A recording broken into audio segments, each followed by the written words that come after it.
Welcome to Hedge Fund Tips with Tom Hayes. I'm Tom Hayes, and this is your 203rd VideoCast, 193rd podcast for the week ending September 7th, 2023. We have a lot to cover this week, back from the summer and a lot to catch up on. So here we go. We'll start with some quick pictures. This was at the News Corp building for Fox News, Fox Business on Friday. I thought you'd like some pictures of what that looks like on 6th Avenue. For those of you who haven't been there, there's the ticker you always see with the Fox headlines. And then we were in a special studio N on the second floor, which I've never been to. Usually Fox Business is on the first floor, Liz Clayman's studio on the right side, and then Charles all the way back in the second building. He's got the huge studio back there. But what's cool about this bullpen is they changed this graphic behind here for every show, and I'll show you a little bit kind of inside view what that looks like. That's behind this. This is the studio, and then you can see the teleprompters that Charles or whoever the host is reads from. It's a pretty cool experience. That was the seat that I was sitting in. That's where Charles was sitting. You'll see that in a second. This was Annabelle getting her award at the we were away when they were giving out the awards at the club for swimming. So this is Drew, who runs the camp and hires the coaches, etc., giving her awards. And then they had a reptile show. This is Annabelle with a snake around her neck, looking very calm, actually, which was surprising. And that's Mimi with... I have no idea what that is on her head. I think it's a guinea pig of some sort, but nonetheless, a fun day moving right along. This is an interesting chart. I was talking to a friend today about the lagged effect of tightening policy. And the one thing that I brought up that I think few people are paying a lot of attention to is the idea of the lagged effect of money supply growth. And what this shows is M2 money supply growth from, great financial crisis through the pandemic, and then how it just goes off this long-term trend line, such a parabolic move. And while it's come down, a small tad, you can see here, right there, it's about $3 trillion above trend. So when people say the market can't go higher because the Fed funds rate's 5.5 and it's going to 6, well, number one, in 95 to 99, where we had one of the biggest stock market rallies in the history of mankind, Fed funds rate averaged around 6%. That's number one. Number two, because productivity increased, growth increased, and you had the boomers were 35 to 40, where right now you have the millennials that are about 32, 33 on average, just starting that cycle that they started in the mid 90s through 2000 in the case of the baby boomers. But the point that I'm making is when the Fed, the lagged effects of the tightening, the aggressive tightening we've seen over the last year, may not be nearly as fully offset as people think, because of the amount of money supply still in the system. Now, the good news is, yes, excess savings are being spent down.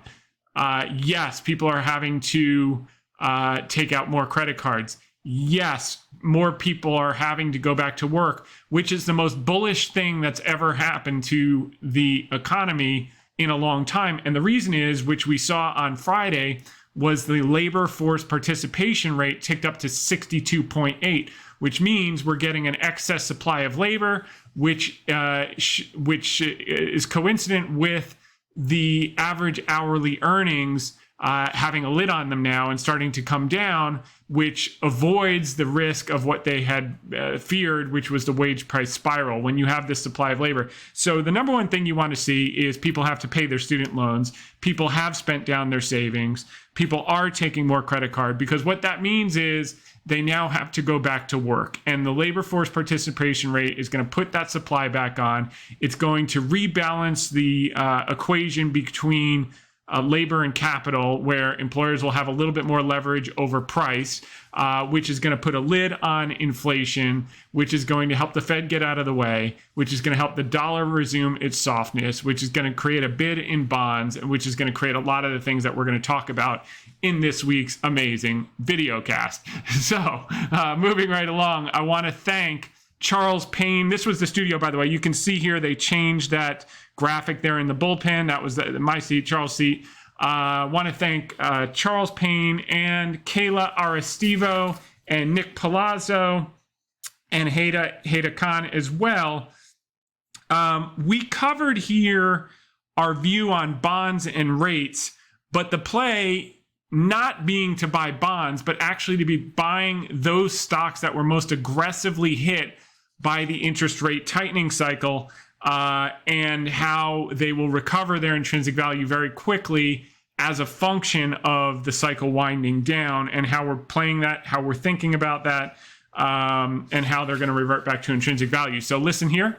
My next guest says because professional managers missed that they're going to have to be buying these dips that we just talked about. I want to bring in Great Hill Capital Chairman Thomas Hayes. Thomas, welcome to the show. Thanks for having me, Charles. So I mean, we all know that Wall Street was extremely negative, particularly the experts, the smart money, and they've been playing catch up ever since. Yep. Well, I think those folks that you mentioned at the yacht club waiting for a crash so they can get in at lower prices. Your friends.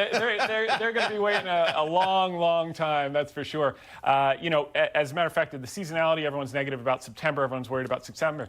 Except for those years that the S&P's up 15 to 20% through July, the average return to the end of the year is 9%. Right. So mid-single digits. There's a lot to do. Magnificent Seven will be fine. They led the first half of the year, but I think there's more opportunities under the surface that those yacht club folks are going to be chasing. Did you see Thomas Lee's piece? He had a really good piece. I used it on the show yesterday. What you just said, up 15% or more. Down in August, the rest, September is always up except one time, and the rest of the year is up 100% up the time, 100%. Yeah. I mean, it feels like the die is cast, and why fight it? Yeah, and by the way, the other trade that's really crowded besides the pessimism is that hedge funds and large speculators are the most short 10-year Treasury notes than they've been since the lows in 2018. So everyone's expecting these yields to blow out. I think the opposite side of the trade. So those equities that have gotten hammered by this hiking cycle that are correlated with the... I'm a little anxious on that one. Yeah. So I'm with you. Okay, hedge funds are the most short they've ever been. Yep. But asset managers are the most long they've ever Correct. been. Yeah. I don't know who's got the best track record per se, but you know, I've had this conversation before. This long-term 40-year trend line has been broken. I'm just a little concerned. Would you be loading up on bonds here? I wouldn't be loaded. I would extend your duration if you're in bonds, but I'd play it indirectly through those equities that are down 50% because of the hiking cycle. As you said, Jay Powell has a lot to smile about today. I think they're basically going to be done. You saw the probability of a Fed hike in September drop to 7% this morning. November dropped to 35%. So in that context, look at those businesses that haven't lost earnings power, haven't lost cash flow power, but got hit 40, 50% because of the hiking cycle, and now that's reversing. You're going to see a bid in the 10-year. That's going to surprise. You know, never in 250 years has the 10-year been down 3 years in a row. This would be the first time if it happened, and I wouldn't bet on that because that is very crowded by the yacht club folks. It's also rare. It's even been down back-to-back years, I think. It has been, yeah. So you brought up earnings, right? And I mean, we see earnings estimates, you know, doing better. We see guidance doing better. Yet I would say 90% of my guests, forget about that. They still think that the consensus is too optimistic. You buying these earnings? Look, I remember being on your show earlier in the year when everyone was so negative in March, you remember, and everyone's saying, you know, earnings have to come down for 2024. They were at 245, earnings got to come down. They're going up. They've gone up from 246 to 248 in the last few weeks while everyone's been worried about September. All right, we got 30 seconds. You mentioned TLT. Yep. You also like Citi here. I like Citi. Whoa. What the heck? What's Allen Citi? Listen, if I can buy $1 for 40 cents, it's trading at a 60% discount to liquidation value, 6.8 times. Tell you what, my man, the way this is going, you'll be able to buy $1 for 20 cents real soon. All right, and Crown Cork. Crown Castle, 40,000 towers. The demand for data and cellular is going up. revenues have stayed the same, cash flow stayed the same. But what happened? REITs got hit because of the tightening cycle. Fed's getting done, Right. basically. They're going to rise, and you get paid 6.7% to wait. Those REITs, the real estate investment trust, and they're not all the same, right? Correct. A lot of them have office in them and things like that, maybe even self-storage. But I've been waiting for this, CCI and AMT to come on American Tower for a while. So, all right, we should also note that you have a longer time horizon. That's than a lot of correct. folks. Yeah, I mean, I've got to be in 12 to 36 month outlook. I've managed a lot of taxable money, so. Good stuff, Thomas. Yeah, really thanks so appreciate much, it, buddy. Charles. Have a great weekend. Appreciate it. All right, folks, coming up. And we're back. Then on the same day on Friday, earlier, I joined Ali Sinar at Bloomberg HT. That's Turkey. He's based in Washington, D.C. I guess he's the U.S. correspondent. And what was useful about this segment was it was right off the jobs report in the morning. And I discussed the implications of the Fed. We covered emerging markets, earnings in China, some things that we didn't get to cover with Charles. So we're going to listen in here to get the general outlook. A special guest today, Thomas Hayes, is the chairman of Great Hills Capital. Thomas, welcome to Bloomberg HT. Thanks for having me, Ali. Can you please talk about the latest outlook on U.S. economy, especially inflation, and the recent announcement on employment rate of 3.8%? Yeah, well, as we know, the headline inflation has been coming down precipitously since last summer, from 9.1% down to 3 and change. And I think we'll probably see a 2-handle before the end of the year because a lot of that is shelter. And we're seeing the rents come down and the power shift back to the renters. So that's a positive thing. As it relates to the non-farm payrolls report this week, that was a very, very constructive report from the standpoint that we're now getting data that gives the Fed cover to not only skip in September, which was already kind of priced into the markets. We're seeing about 11% chance of a hike in September, according to Fed funds futures. But also now November is actually come down a little bit from before the report. I think it was about 48% chance of a hike in November. And now it's sitting around 33%. And the reason is we saw the unemployment rate tick up to 3.8%. We also saw the most important thing, as far as I could see, Ali, is the labor force participation rate at 62.8%. A lot of women in particular are going back into the labor force. That is the highest level of participation since June of 2020. So a lot of people are starting to run out of their excess savings and stimulus and going back to work. And what that means is they're putting new supply of labor on the market. And when supply goes up, it gives the employers a little negotiation over wages. And that's why you also saw the average hourly earnings come in at 4.3% versus 4.4% expectation. So positive news all around, giving the Fed cover, getting out of the tightening, winding down the tightening cycle so the economy can be self-sustaining. And your expectation on the Fed's meeting this month, especially what do you think Fed Chairman Powell give the message to the public? Well, I think he's going to do what he's done since day one, is continue to talk hawkish. So he'll probably say, we're going to continue to monitor the data. We've come a long way, but we reserve the right to, increase tightening as needed. And we'll see you in November. And then by November, you will have had 2 more jobs numbers. You'll have a number of inflation prints in the interim. You'll see those rents coming down. And I think by November, the data will give them more cover, even more than what we saw today, to pause once again. And they'll continue to maintain a hawkish stance to keep inflation expectations down. But I think they're done with the tightening. That's not to say they won't remain restrictive, because they probably will keep rates elevated as long as they possibly can.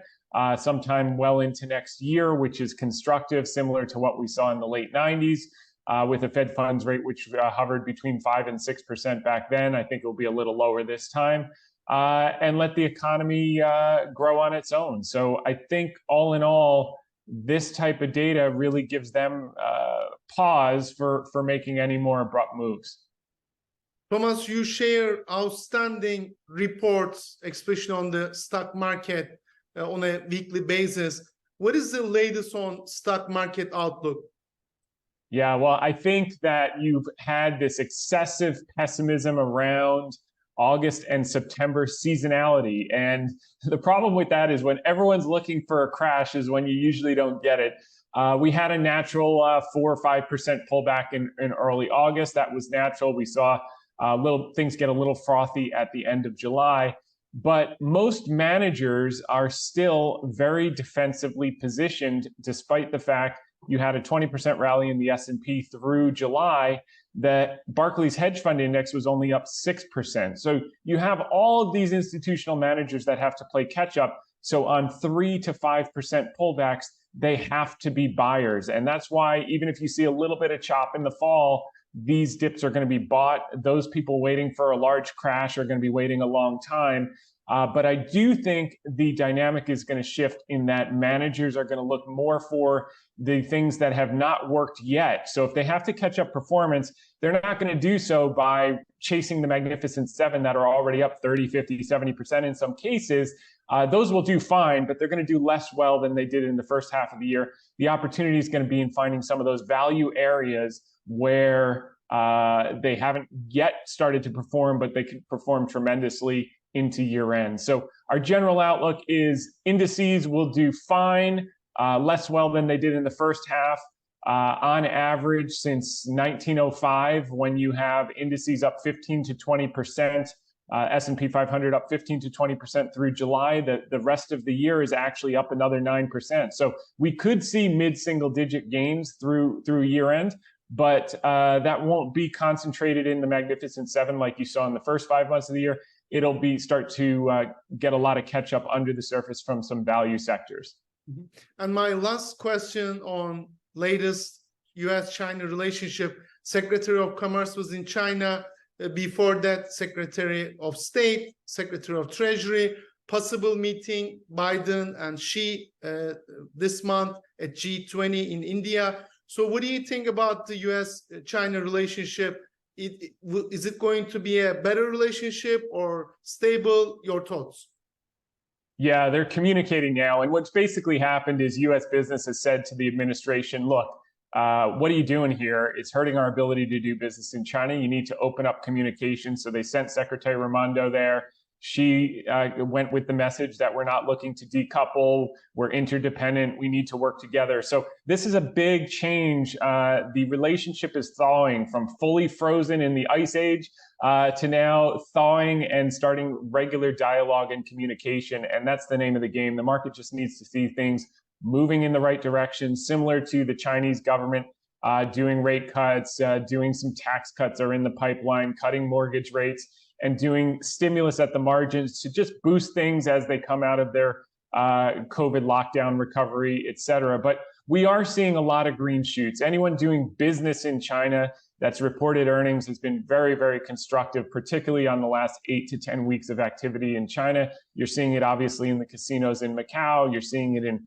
Wyndham, some of the hotels. You saw it in the Chinese internet companies. In aggregate, EBITDA was up 30% amongst the big handful of internet companies. Revenues were up 7%. So I think that there's a tremendous amount of pessimism around emerging markets in China in particular, which is 40% of emerging markets. But I think when you look through and you see the Fed getting out of the way, which is going to create an environment where the dollar stays subdued. You know, it came off of that big rally in October and it stayed down pretty much. You've got some counter trend rallies of late.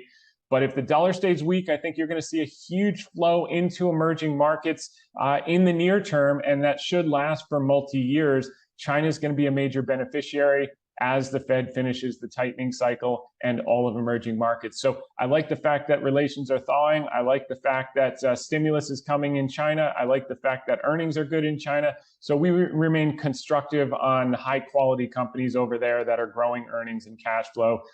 We own Alibaba. Thomas, thank you for your time. Thanks for having me. And we're back.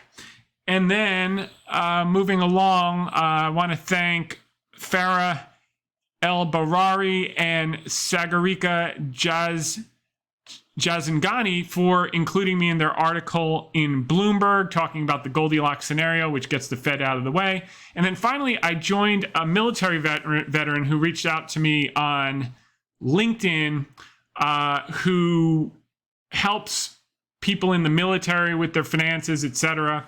And he's been listening to the podcast for a long time, Patrick Weinart. And this was a really great interview, and quite a lot covered in a relatively short period of time.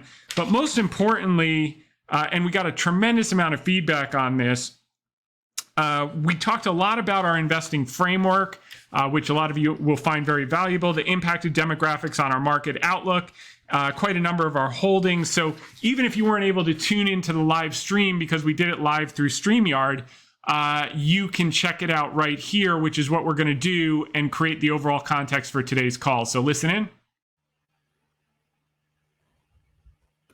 There's a lot of uncertainty entering the fall of 2023, both with regard to emerging markets and future Fed interest rate hikes. To answer some of those questions, we have the pleasure of being joined today by Thomas Hayes, who's the chairman and managing member of Great Hill Capital. Great Hill Capital's a hedge fund firm located in New York. And what they do is they primarily focus on assisting accredited investors and institutions in managing their long and short positions in equity. Tom is also, a pleasure for me to share with you, Tom is also the host of Hedge Fund Tips, which is a videocast that airs regularly and has been ranked #1 as a podcast in the hedge fund category by FeedSpot. So, without further delay, Tom, welcome to the program. Thanks so much for having me, Patrick. Honored to be here. Yeah, it's a pleasure to have you, Tom.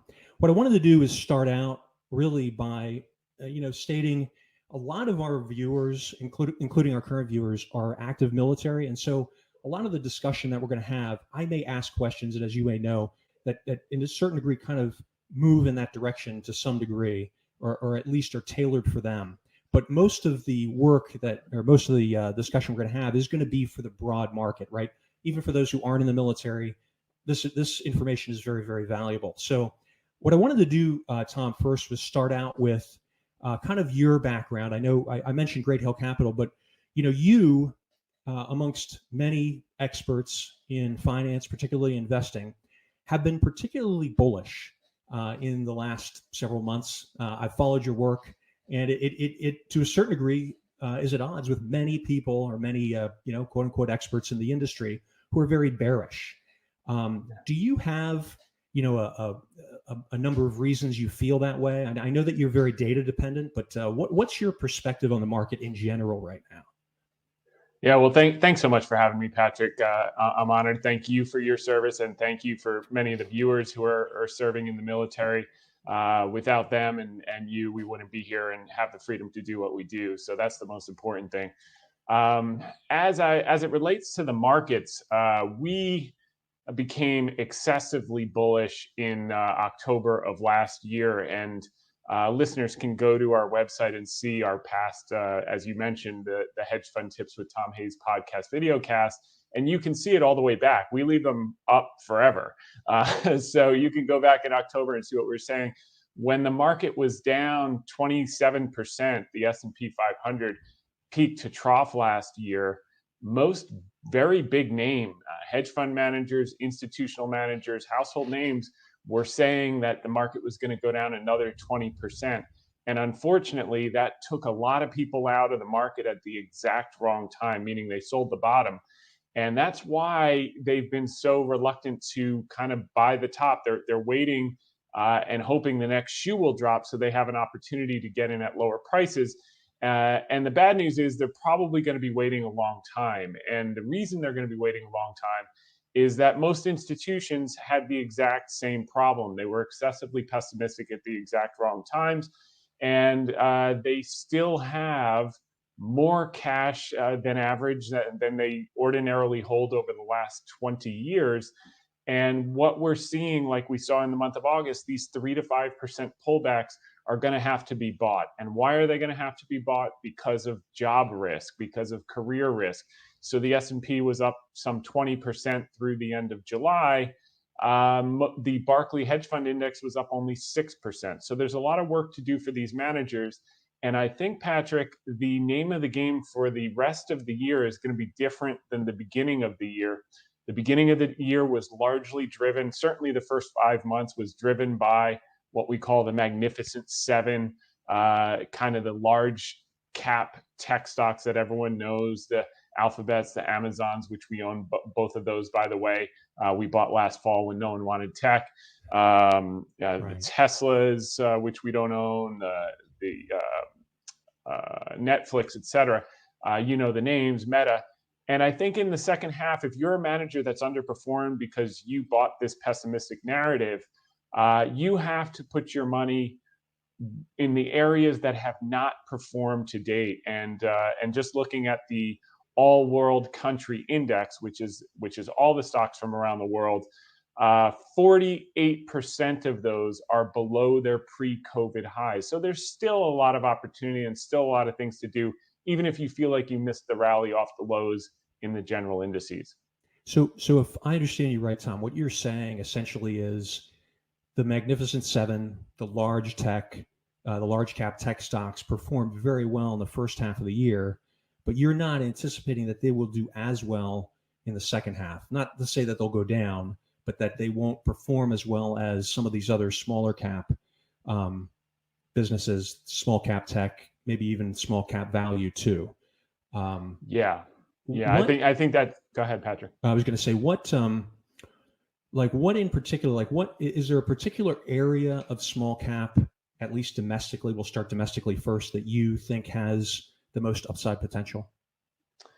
Yeah, well, we're in a regime change, and the regime change is that the Fed is winding down its tightening cycle. If you look at the Fed funds futures, the odds of a rate hike in September have collapsed down to 7% following the jobs report on Friday, and the odds of a November hike have come down from some 48% down to 35%. And the result of this is going to be in coming months two things that very few people are positioned for. Number one is weaker dollar, and we can get into that a little bit more when we discuss some of the opportunities outside the U.S. And the second overriding theme that we have in our investing framework for the rest of the year is very unconventional and contrarian, and that is we're going to see a bid in bonds, in the 10-year note. So bonds are going to go up and yields are going to start to compress. And that's really going to help when we're talking about small caps. More than 20% of the index is financials, which is small banks. And everyone's worried about small banks right now because of their loan portfolio, because yields have gone up so quickly and given them bad marks on their portfolio and on their loan book. But that's all going to change very shortly. Two things have happened. Number one, you had $1 trillion of supply come on the market in recent weeks, and that should be winding down in coming weeks. So that excessive supply has kind of pushed yields up in the short term. But number two, you have hedge funds and large speculators, the most short that they've been, the 10-year Treasury note since 2018, which was the last time we had a major low in 10-year treasuries, which means the last time we had a spike in yields right before bonds started rallying. And if we see bonds rallying, that's going to help the small caps, but it's going to help financials, which is a big part of that index. And we think that's going to be tremendous opportunity in the next 6, 12, 18 months from our viewpoint. I do want to caveat everything, Patrick. Number one, as you said in the beginning, we deal with accredited investors and qualified institutions. So their risk parameters are different. And for individual investors, you probably want to consult with a financial advisor or just do this with kind of money that's not important for you. We're not giving advice. We're just sharing what we're doing for ourselves and for our clients that may have different needs and requirements than some of the listeners on this call. Right, of course. A very interesting perspective you have on this, though, Tom, is that you foresee a bid in the 10-year here in the coming few months. And that seems to be, again, a very kind of contrarian view, whereas you hear a lot of commentators saying rates are going to keep going up. Yes. And I guess my question to you would then be, let's say you're correct, and that we see a surprise bid in the 10-year. Would that essentially encourage the Fed to redouble their efforts at raising rates? Like, would that essentially put a support under the housing market? Housing seems to be kind of the big driver of inflation, or at least a big component of it. And not having housing prices come down, I think, has to some degree contributed to inflation remaining sticky. Would that bid in the 10-year kind of bolster the housing market to a certain degree and make the Fed's problem harder? In some degree, the housing, number one, housing is a major component of CPI, headline inflation. That's what they're kind of dealing with, and core inflation, et cetera. The owner's equivalent rent component, that's close to 40% of it, works on a 12-month lag basis. So we're going to continue to get better and better numbers on the inflation front. As it relates to the housing problem, that's an issue of supply and demand. I think that is going to be solved predominantly by home builders actually putting supply on the market. So now that you're seeing some of the input costs normalize, you're seeing actually in the jobs report, average hourly earnings start to flatten out, giving a little bit more power shifted back to the employers, which means they'll be able to get more people labor at a reasonable price. I think you're going to see a lot of supply, and I think the dynamic is going to change. Not every 32-year-old that's starting a family needs a 5,000 square foot house with 4 bedrooms. Right. I think we're going to see a tremendous amount of supply. If you think along the lines of the home my parents raised me in, 2,000 square feet house that's more modest, or even if you think of Levittown following World War II, where they were 1,000 square foot houses, starter homes for people to move out of the city, start a family. We have the biggest part of the population right now is the millennials, which are, on average 31, 32, 33. And if you look through history for the last 100 years, the biggest spending in someone's life comes between, 31 and 40, when they're, buying a new house, they start a family, they move out to the suburbs, then they've got to buy a dishwasher, they've got to buy a refrigerator, they've got to buy a car. Oh, now they've got to buy another car because they're commuting to work, and then they've got to buy cribs, and then they got to buy clothes, etc. So there's been no instance that we found over the last 100 years of a country that had the bulk of their population, between 31 and 38, where they didn't have, number one, a booming economy, and number two, a booming stock market. That's the good news. The bad news is when they turn 40, bad things happen. So right. we saw, the example would be in 1991 was a similar situation where the boomers were in their early 30s, and by the time they turned 40 in 2000, what happened next. Right. Japan had a similar situation in 1989 when they turned 40, and what happened next. So we think that we have secular tailwinds for our economy domestically and growth. Okay. Translating this a little bit to an individual investor, I know that a lot of the topics that we're discussing could be places they put their money that is a little bit more speculative. But are there any areas, for instance, we're talking about bonds, would you recommend, if someone wanted to capture some of those gains, would it be a smart move, say with someone who's got a long time horizon, to increase their exposure to a bond portfolio, or would you not mess with that kind of long-term investing strategy at this point? Yeah, well, it's again, it's going to depend on a case-by-case basis, but I can share what I'm doing for my clients and what I'm doing personally, and then your viewers can check with their financial advisor, et cetera. In terms of bonds, the instinct with what I'm saying is, well, if bonds are going to go up, I should buy bonds. I think there's a better way to play it. Now, if you have exposure to bonds, you're probably in short duration, meaning 1 to 3 years, intermediate term, because you were afraid of rates going up and you played it correctly. Now's the time to start to move out on duration and lock in these yields, because they're not going to be rich for a long time. And that's another reason we believe there's going to be a tremendous bid from pension demand in the next few months before the end of the year that have long-term liabilities, going to want to lock in the 10-year, the 30-year at these abnormally high rates while they can. And that's why you're going to see the bid after this $1 trillion of supply gets soaked up and there's no more supply, then we're going to see them bid. Now, how do you benefit? We want to benefit from those equities that have been smoked on the basis of this excessive tightening cycle over the last year and a half. Some companies like Citibank, for instance. Okay, Citibank is trading at, or Citigroup is trading at a 40% of book value, meaning a 60% discount to its liquidation value. If the business were to be closed today and sold, you would, for every 40 cents you invested, you'd probably get about $1. It's a good return. Those type of margins of safeties are very rare. We had instances of this during the pandemic lows, and we made a lot of money on Wells Fargo. You can go back and look at our notes and our podcasts during that spring and summer period.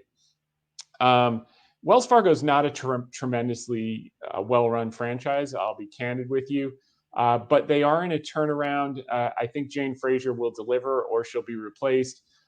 Their expenses are too high. They have a 69% efficiency ratio. So I'm kind of telling you why the stock's down.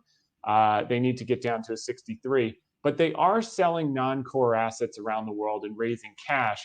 And that cash is going to be used to buy back stock, okay, which is going to reduce the amount of slices in the pie. So your slice is going to be worth more.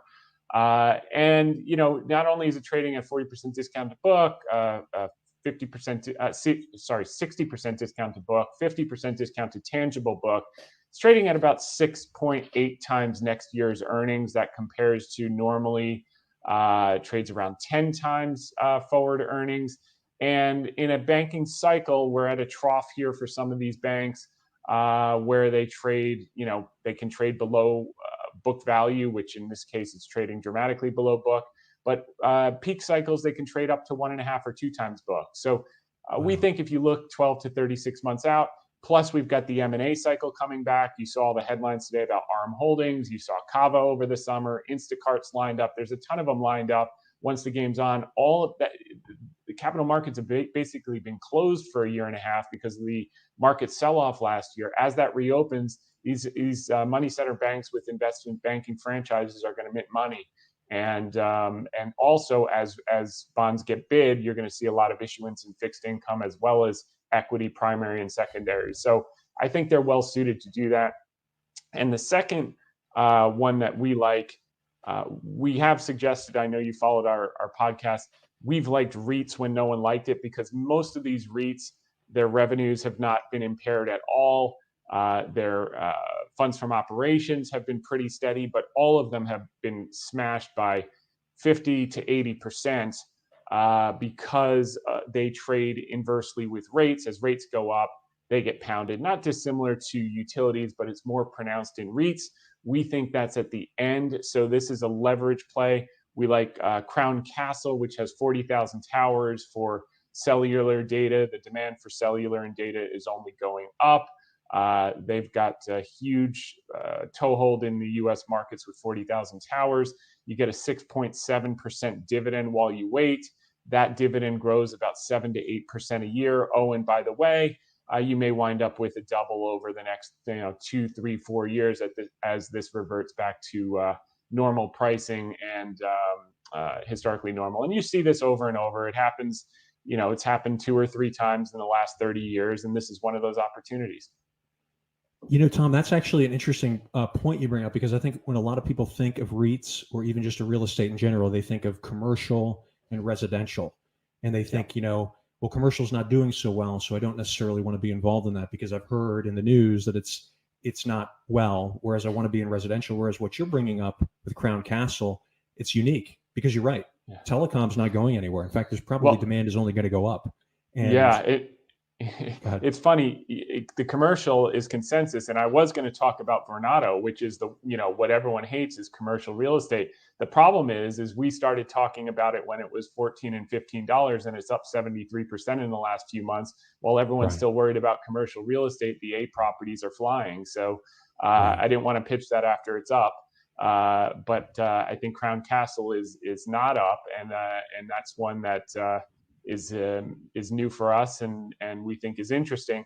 But you got to take a long-term view. When you're buying, it's funny. I was on last week on the New York Stock Exchange floor on a TV interview, and the lady said, "Well, what if I had this trader on yesterday, and they said if Citi breaks below 40, it could be it could go all the way down to 37." And she goes, "What would you do in that case?" And I said, "So wait, you're telling me this business is trading at a 60% discount to liquidation value. If it trades down to a 63% discount to liquidation, what would you do?"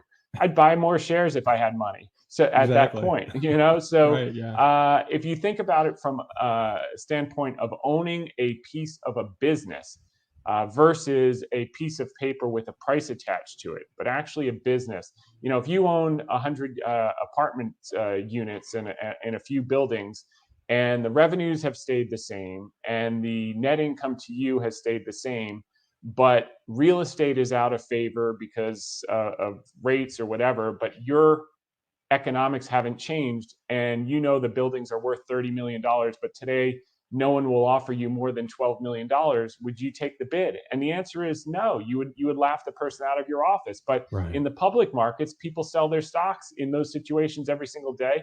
And when those opportunities avail themselves, no one wants to touch it because of all the headlines about commercial real estate or about this or that. I'm not saying there's not problems in commercial real estate. There are.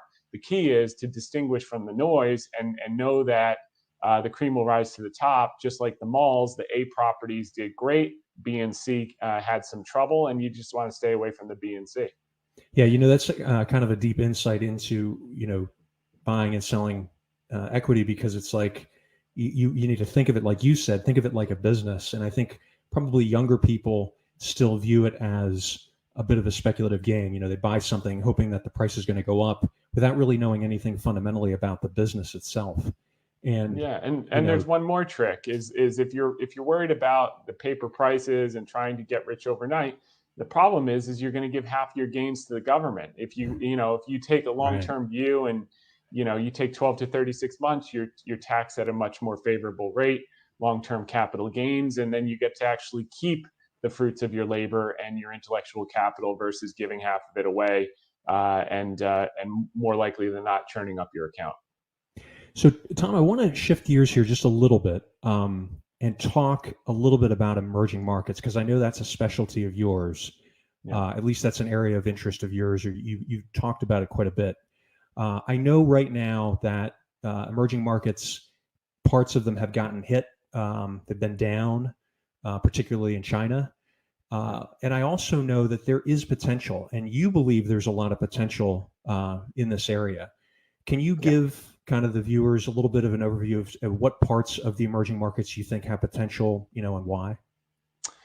Yeah, so this is the same theme as everything else. It's like if the underlying fundamentals are improving and price is not, or even going the other way, that's where you have asymmetry in taking risk, in benefiting from these rare periods of dislocation where abnormal returns can be gained for those people who have patience to withstand the short-term volatility. I mean, emerging markets in China, we have a big position in a company called Alibaba.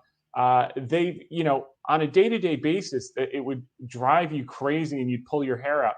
Basically, they've been going through a bottoming process for the last 12 months, and they've made effectively no net progress.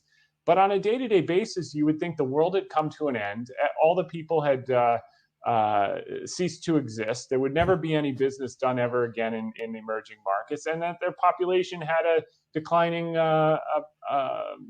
setup. And the exact opposite is true. Even in China, which is set up to have a 1989 Japanese style lost decades, The problem with that thesis is they're 5 to 7 years away from that happening because their echo boom right now is about 33 to 35, the bulk of that secondary age group that is a large part of their demography. So we believe they have another 3 to 5 year parabolic run in their economy as they come out of COVID, which, by the way, for them, because they mismanaged it, only ended in January, February, when people were rioting on the streets and the government finally relented and said, okay, we'll unlock you out of your apartments and you can go about your business.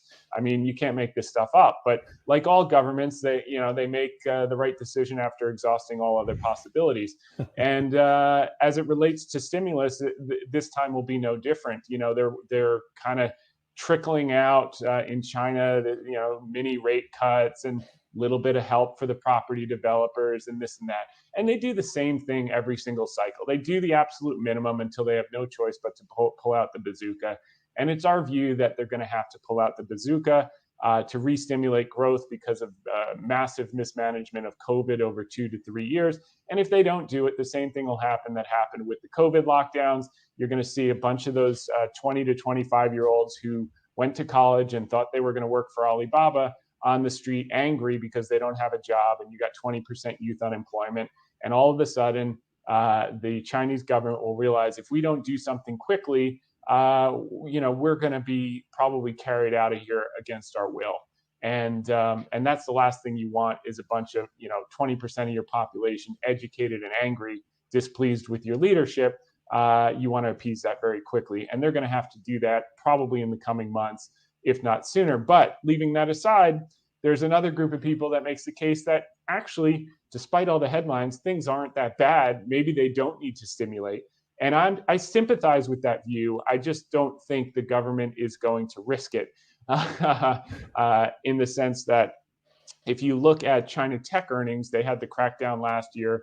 They ended the crackdown earlier this year. You saw a massive rally from October till about January, February.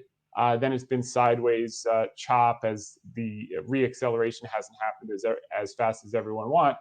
But in aggregate, the top handful of China tech companies, the Tencent, Alibaba, Pinduoduo, the names, this quarter alone, EBITDA in aggregate was up 30% year on year. Revenues were up 7%. You would never discern that from all the negative headlines you see. As a matter of fact, this group Sentiment Trader, I saw put out a chart.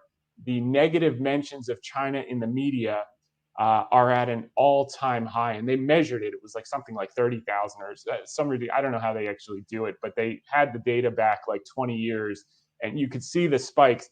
And invariably, without exception or few exceptions, every time you saw the negativism in the media relating to China this high or close to this high, it's never been this high. You are at or near inflection points, and it's not dissimilar whether it's commercial real estate, whether it's REITs, whether it's banks. You need to, basically have everyone exhaust all the sellers before you can actually get back to fundamentals. In the short term, the market is a voting machine based on emotions, not logic, like we talked about the logic of the apartment buildings. But in the long term, it's a weighing machine based on fundamentals, and sooner or later, price always reverts back to intrinsic value. And just like it overshoots in periods of despondency, like you're seeing right now in China, it actually overshoots in euphoria. And we'll probably see that in China, believe it or not, over the next 36 to 48 months. No one can see it right now, but it's coming. Okay. So this is interesting. So let's say we are at an inflection point, like you are saying right now, based on data.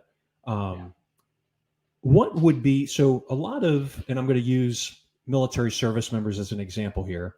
I know, again, there are a lot of viewers who are not military, and we can apply that to their situation too. But in the military, there is a program, actually it's in the federal government, called the Thrift Savings Plan. And they don't really have an option in their retirement fund to get any kind of exposure to emerging markets. Yep. Is there a particular ETF or index that you think gives them a good exposure to emerging markets in a way that would be a good long-term play? Well, one that I can think of personally is like VWO, Vanguard. It's really inexpensive. It seems to be Yeah. very broad based, but that's just like my opinion. Again, I'm not pitching them to anybody here in the audience. Again, talk to your financial advisor. Like Tom said. But what are your thoughts on that, Tom? Yeah, I agree. I think VWO is fine. I think EEM is kind of the benchmark one that's a little more expensive. They're probably basically interchangeable. The China is about a 40% weight in both of those, so give or take high 30s. So you're going to get a lot of exposure there. And then if you wanted concentrated focus on like China Internet, which is where we see the greatest risk reward benefit, you could do something like a K-Web, which has your Alibabas, your Tencents, your Pinduos. That's China Internet ETF run by Brendan Ahern. But for us, we like to pick companies, and we think that's where we deliver extra, and we try to. We don't want to take both country and company risks, so we try to buy the highest quality companies during periods of dislocation. Just like in the commercial real estate, everyone hates commercial real estate. We bought the highest quality, we believe, the A properties in New York City, which was Vornado. So now that's up 73%. We are looking, in terms of China, we believe the best opportunity with the greatest optionality is Alibaba. Personally, that's what we own. We're not suggesting that anyone owns it, but that's what we own in size. And the reason we own that in size is because they're breaking the business into 6 parts. We believe that the cloud growth is just beginning. They're probably, Ali Cloud today is where Amazon Web Services was in 2016. They're 5 years behind us in terms of digitization. You get the AI kicker with large language models and all the app overlays that they're going to have to their cloud customers moving forward. And by the way, you're getting a recovery with Tmall and Taobao as people come out of COVID, and you get all the pent-up demand, and then you get all these other pieces for free. Plus, you have 30% ownership in Alipay or Ant Financial, which is one of the largest financial services providers in Asia. So we think that's very interesting. And what's really interesting from our point of view, we're just like to think about it simply. You can buy Alibaba today for the same price that you could buy it in 2014. The difference is revenues are up close to 1,000% per share. Cash flow and earnings are up both now over 500% per share. So when you can buy something that's grown that much at the same price due to excessive emotional selling and structural selling in the short-term voting machine based on emotion, and then benefit from the long-term weighing machine based on fundamentals, we think that the sum of the parts is worth many multiples of the current price in the market today. And there aren't many opportunities globally that with that high quality that have compounded capital at double digits for more than a decade that can be had. So that's what we do. We buy when things are out of favor. We buy high quality, and then we wait for sentiment to turn, and then we wait for sentiment to get excessive on the other side. And when everyone's interested, all the people who hate it at massive discounts, they all want to buy it at massive premiums. That's when we help them out and we lay off our stock. We're nowhere near that point. Right. So based on what you're saying, really, is you see, Alibaba right now is a great value play. At least that's the way it sounds. Correct. Well, it's growth at a reasonable price. There's a huge growth story, but it's trading as a value multiple. That's for certain. And earnings in China in aggregate have been going up steadily since March, and yet the headlines continue to be negative. But that's what creates the opportunity. If it was all blue skies, you'd be paying up. And Right. You don't want to be in periods when you're paying up. You want to be in periods when you can buy discounts. Wall Street is the only place in the world I've ever seen when they hold a clearance sale, people run out of the store versus into it. It's mind-boggling. That's a good point. I never thought of it that way. Do you? Yeah. What would change your view on this? Like, for instance, what you've described as far as right now, China being at an inflection point, maybe at a low. This is a real low where we want to get in. What would potentially change your view on that, or what macroeconomic events could occur, or do you anticipate might occur that would maybe have you shift your approach? Well, the big thing that everyone points to is China's going to invade Taiwan. And the problem with that thesis is that if China invades Taiwan, Apple's going to be cut in half. So everyone worried about Alibaba down, 2/3 off its high. 66, 70% off of its high. Instead, they want to buy Apple, which is trading at,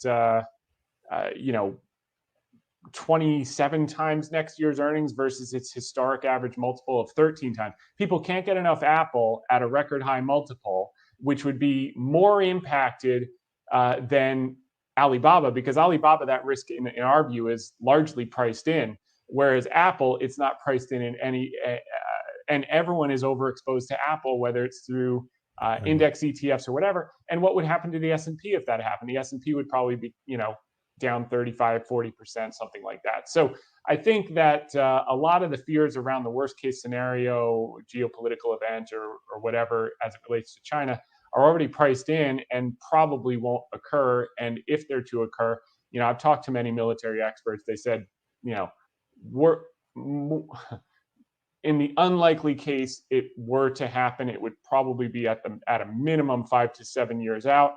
And if our calculation is correct, we're going to ride a parabolic move for the next 3 to 5 years. We're going to be out well before that could happen.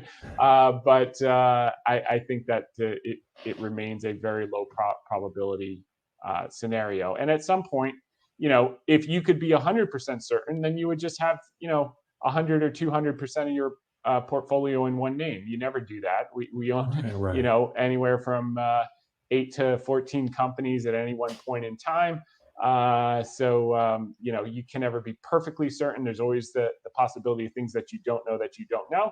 But at some point, when the odds are skewed in your favor, you have to step up to the plate.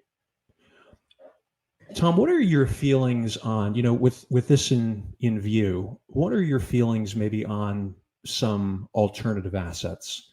And by that, I'm referring to things like precious metals or even cryptocurrency. I know that you focus, obviously on accredited investors and managing their long, short equity positions, and you're really into value investing. Do you have any in your managing their money? Do you put any of these alternative type of investments or give them exposure to that, or is that something that you generally don't do? Yeah, we try to focus on cash generative, productive assets. So in the case of Bitcoin, in the case of gold, they don't yield anything. So I'm making a bet that someone's going to come in at a higher price than I paid for it. Right. And for me, I'd have trouble sleeping at night hoping for the next bid to come in higher than mine. In gold, I could, maybe justify it and say, well, there's this much gold in the world and this many people want it, and all those Indian people with teeth and jewelry and all that stuff. But again, it doesn't yield anything. If anything, it has storage costs that are embedded in the price. And if I'm buying them to hedge against inflation, if I'm buying the most high quality business, we don't buy non-cash generative businesses. We're not the type of manager that buys the next greatest thing and hope that we're right and hope we get rich quick. We buy durable, stable cash flows when they're on sale of high quality businesses that have a history of compounding capital through cycles. So it's not sexy, but it works, and it consistently works over and over, especially when you're willing to step in when everyone else is puking out. That's when you can get abnormal returns relative to the benchmark on the upside. So gold and Bitcoin, I would say I'm agnostic. I think for some people it makes sense. For us, it's not what we do. Right, of course. And just so that my audience knows, Tom, how can they reach you? Like if we have accredited investors that are watching, or if we have people that want to get involved, or follow your VideoCast, what's the best way to reach you? Yeah, I think probably the easiest is our blog, the hedgefundtips.com. Okay. There's a contact form that'll get right to us. Also, you can find the weekly podcast and the VideoCast.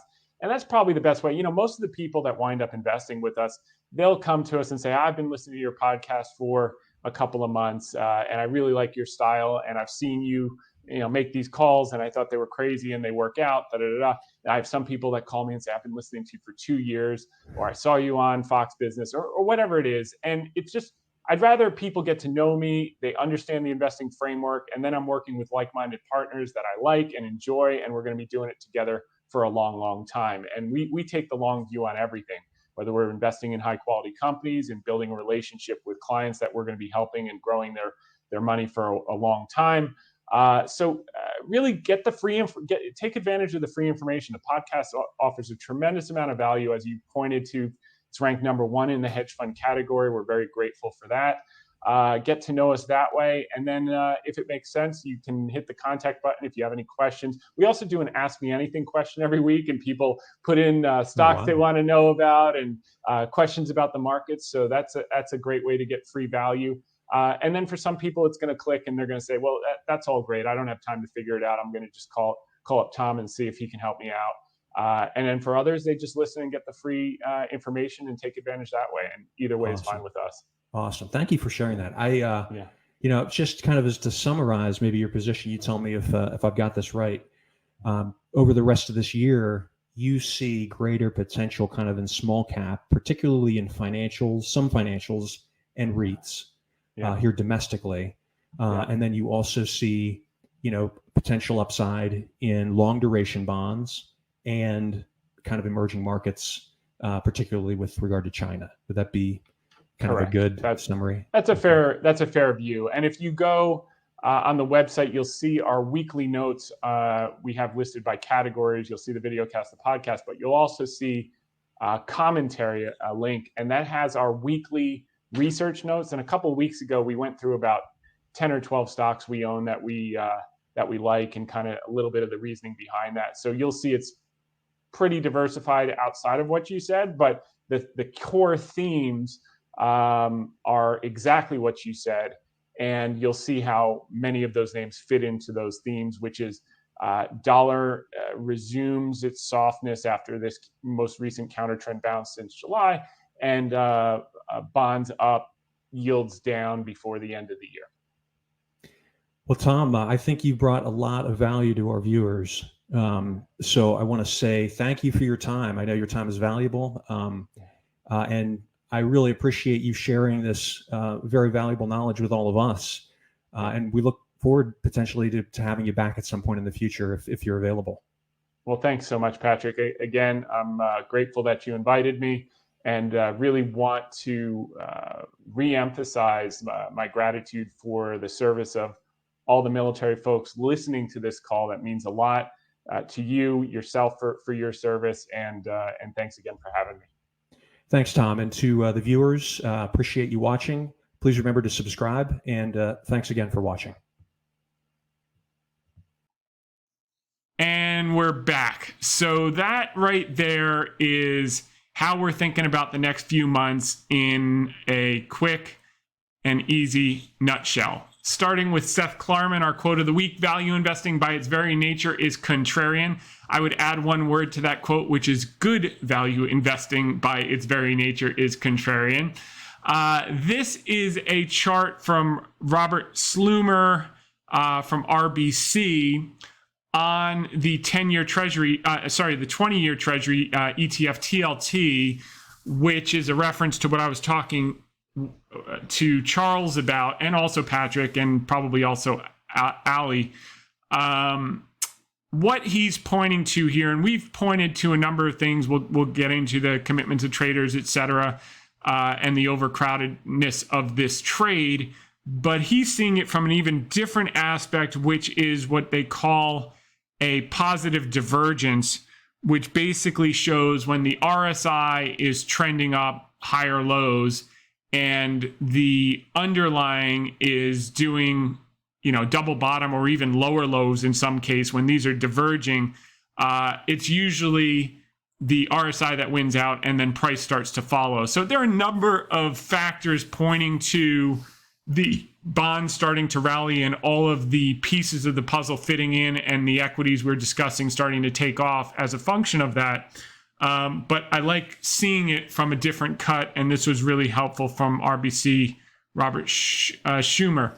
Now, this chart I came across from Cambria Funds. I thought was interesting. It just talks about global valuations relative to U.S. valuations and how they diverged in the 80s where international stocks outperformed US, and then converged from 92 through 2007, and then have diverged from 2010 to 2022. And the 2010 to 2022 divergence has also been coincident with obviously a ZIRP, zero interest rate policy environment. And I think that this is where we're going to find the relative value going forward. If we look over 40 years, this 10 years of the 30 was either in favor of international or in line with international and domestic. We've only had this divergence of late, and we do believe this is going to reconverge, just like the U.S. CAPE ratio, cyclically adjusted PE, which I'm not a huge fan of, but it's just a valuation metric, converged with international in the 90s after it had underperformed for some time. We now believe that the ex-US CAPE will start to converge with the US in the same light and get back on trend, and that catch-up is going to create a lot of wealth for ex-US equities. Seth Golden puts out a good chart here. Not sure what his source was, but basically he's showing that everyone knows September is the worst month of the year. However, seasonally, in those years that the S&P is doing well, in bullish years, September is actually a bullish year. All of the negative connotations of September and even October are derived in those years where the year itself started negative. It gets compounded in September and October. And in actuality, in years where the market starts up, September and October, September tends to do well and October tends to do fine. And then you get a year-end rally November and December. So this has obviously been a positive year to date, which implies September and October can be better than everyone's consensus. Ryan Dietrich compounds this thesis with data, and he says in those years when the S&P is up 15% after 7 months and down in August like 2023, September has been higher 8 out of the last 9 times, and the rest of the year has never been lower. The average for September was plus 3.3%, and the average for September through December in those type of years was plus 11.4%, which is in line with what we were talking to Charles about. When you have the S&P up 15 to 20% through July, the remainder of the year is plus 9, which would be in line with the loss in making up for the loss in August. So pretty exciting empirical stats. Here is the percent of companies with the positive 12-month percent changes in forward revenue estimates. We talked about earnings estimates. That's from Yardeni through Seth. And then this chart I thought was really interesting. More the chart than anything else. It shows small caps performance, a ratio chart relative to the S&P 500. And the last time you had this level of underperformance by small caps was in March and April during the pandemic. And then you got the rip your face off rallies of all time for small caps over the next 6 months. And I think we could be setting up for something similar. And I think what people are underestimating, which I discussed in one of the media appearances, is the fact that as the long end of the curve gets bid, and I know everyone thinks that's not going to happen, which is part of the reason we know it's going to happen. As that happens, the mark-to-markets on these banks are going to go up dramatically, and the narrative around regionals and everything else is going to start to improve because people will have more confidence that people can get financed and refinanced, and there's more incentives to extend and pretend. And when that happens, with small caps being over 20% weighted financials, the rally is going to be abrupt and it's going to be massive. And we like how that's setting up, and we love that we got some weakness in small caps in August. And we're going to look at some of those charts in just a moment. I don't know why I can't get rid of this thing, but okay, I'll just have to work with it. This shows earnings estimates did a round trip when everyone was calling for them to go down another 20% in February. They actually fully recovered. And then this is just another reiteration of what we've said, whereas when the year is down year to date is when you get the really bad Septembers and the bad September through December. We've had the exact opposite. Couple news articles: Intel to accelerate Arizona fab build out after getting large customer order. That Intel thing is working. If you've been listening to the podcast for a while, you know we were talking about it at 25. Now just a few months later, it's at 37. So near perfect jobs report has traders expecting the Fed to be done hiking rates this year. The Fed funds futures is at 7% for this month, 35% for November. We think you're going to get 2 inflation prints, some jobs numbers between now and then. I think they're going to actually be done, and we're going to see that 35 go down to 15 and 10 as new inflation data comes in. Owner's equivalent rent continues to work its way through the system. Wall Street is raising quarterly profit forecast for the first time in 2 years. No surprise to those who have listened to this video cast for some time. And then finally, this is the chart I referenced with Charles regarding this would be the first time in 250 years where U.S. Treasuries have fallen 3 years in a row. I wouldn't take that bet. I think we're going to see, now that the $1 trillion of supply post-debt ceiling has been soaked up and issued in the light volume month of August, which created the volatility in the bonds. Now that that is soaked up, get my Great Hill Capital mug here from my friend Chris, and my Hedge Fund Tips massive mug. Love these things. They sent me like half dozen of each. It's just awesome. I wouldn't make that bet. And I think the other thing that you're going to see is pensions. And I sit on the pension commission for our town here in Connecticut. They have long dated liabilities and they have all the money. And the minute you start to see treasuries get bid and a realization that the Fed is done, they're going to want to lock in these greater than 4% yields on the long end of the curve to match their long dated liabilities. And it's going to be a race, just like when someone yells fire in a theater, it's going to be, the exact opposite, fire outside the theater, and everyone's going to be running in to get as many bonds as they can locked in for 10 to 30 years to match their long-term liabilities. And it's going to be abrupt and it's going to be quick. So just hang tight on that. And I wouldn't bet on this third year of negativity. You'd be betting against 250 years of history. RMIPO valuation shows it won't be NVIDIA, yet it's set to be the biggest of the year. So they're raising $52 billion.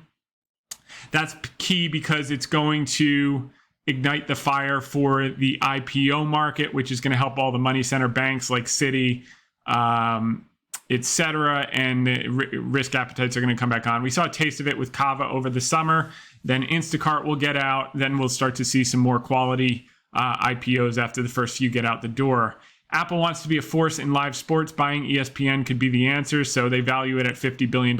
It's a lot of optionality for Disney. There's a lot of hair on it right now. People are all up in arms. But at the end of the day, greatest content franchise, greatest park franchise. They'll figure out the woke stuff, which is not actually the source of their problems.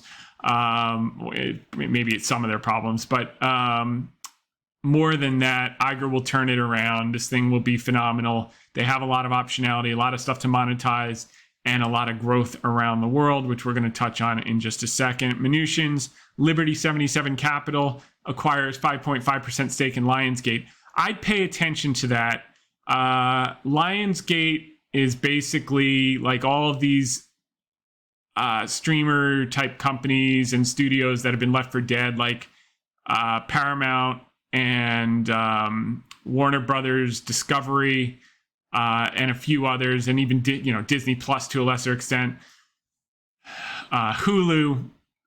I think something is going to change in the sense that whether this dispute with Charter is going to lead to the end of linear cable as we know it, meaning the Charters and the Comcast of the world will just be in the business of pipes versus content, and all of the content will be delivered over the top, which will accrue massive cash flow to the bottom line of the content providers once the game is completely changed,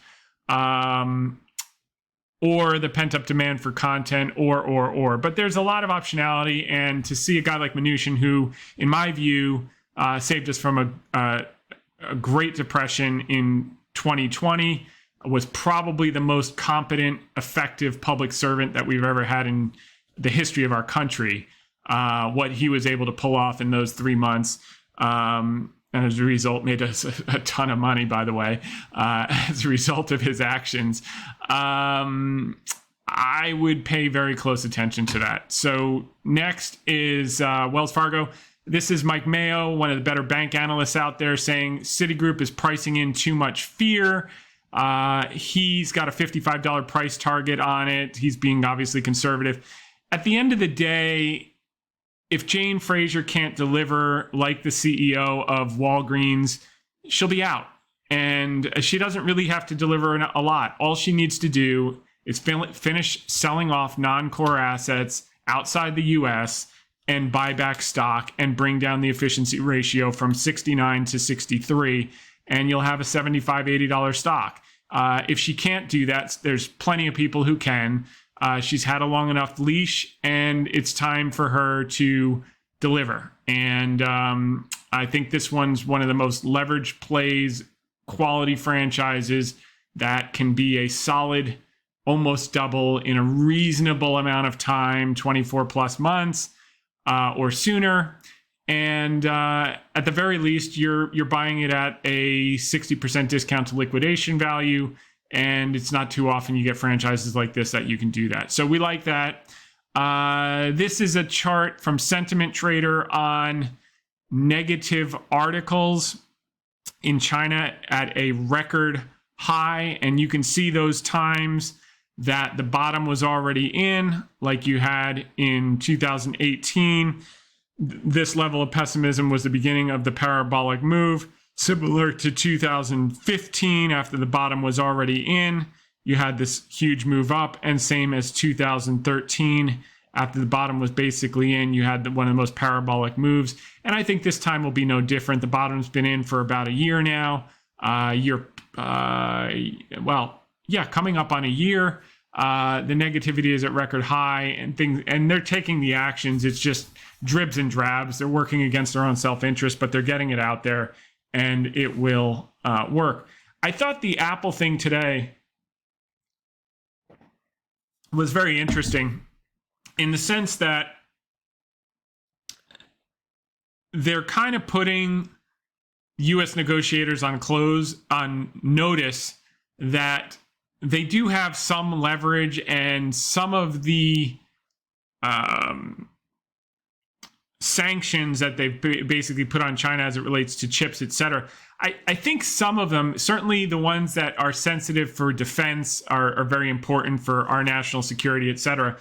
But I think probably it's a little excessive, and it's going to have an unintended consequence of China developing an industry that they would have never developed, and they would have always been dependent on us, which means we could have charged them whatever the hell we wanted and made tons of money, and they would have never developed the internal capability to compete with us. They would have always been dependent on us. Instead, now we're making them independent because they're going to go and raid all the best companies and poach their scientists and pay them triple and set them up like kings and compete with us in a significant way. You know, it's kind of like Charlie Munger once said that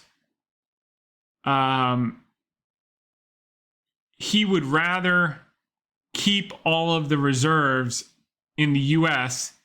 so we would retain our power and buy as much as the Saudis are willing to sell us and suck them dry.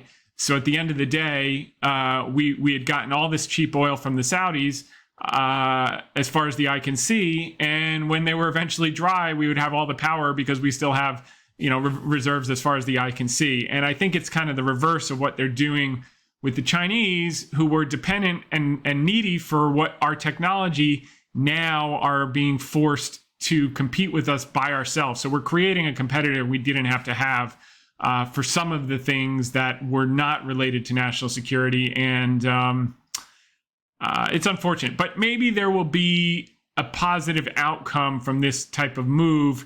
One, China Mobile said we're selling the iPhone 15, so that's not an issue. That's number one. Number two, as far as the state workers not being able to have Apple phones, it's that they can't bring them to the workplace. They can bring them, they can, live their normal lives with them if they want. But nonetheless, it was a shot back over the bow for the shots that have been taken. So that makes sense.